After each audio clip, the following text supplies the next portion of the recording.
Bonsoir à tous, c'est la Minute Agricole, votre émission consacrée aux problématiques du secteur agricole. Aujourd'hui, nous parlons d'une question importante. Pourquoi est-ce que le Made in Gabon coûte cher, c'est-à-dire des produits transformés au Gabon?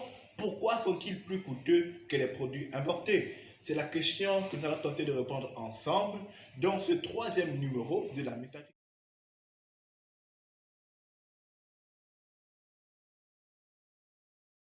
Nationaux, souvent des producteurs artisanaux, sont confrontés à deux problèmes majeurs. Le premier serait que la plupart des intrants ou des consommations intermédiaires, donc des éléments qui rentrent dans le processus de production, viennent de l'extérieur, sont importés. Le deuxième élément, c'est que la plupart des emballages ou la quasi-totalité des emballages de leurs produits viennent de la Chine, viennent de l'extérieur, donc sont importés. Comment vont-ils le concurrencer? Des économies qui ont réussi à faire des économies d'échelle, c'est-à-dire qu'ils ont réussi à industrialiser leur production pour qu'à l'unité, un produit revienne à cette entreprise producteur moins coûteux.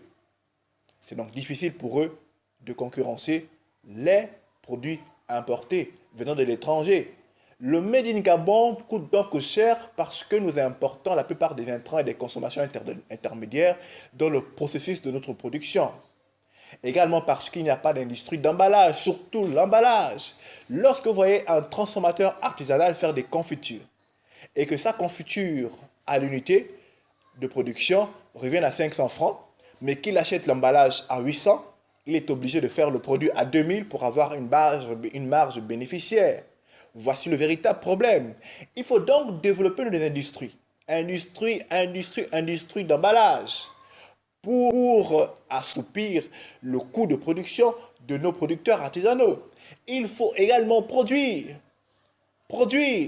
Lorsqu'on fait des confitures avec des oranges du Cameroun, c'est clair que les confitures qui viennent du Cameroun seront moins chères parce que leur produit de base est produit chez eux. Voici donc répondu à la problématique. Le Made in Gabon coûte cher parce que la plupart des intrants viennent de l'étranger. Développons notre industrie, produisons davantage.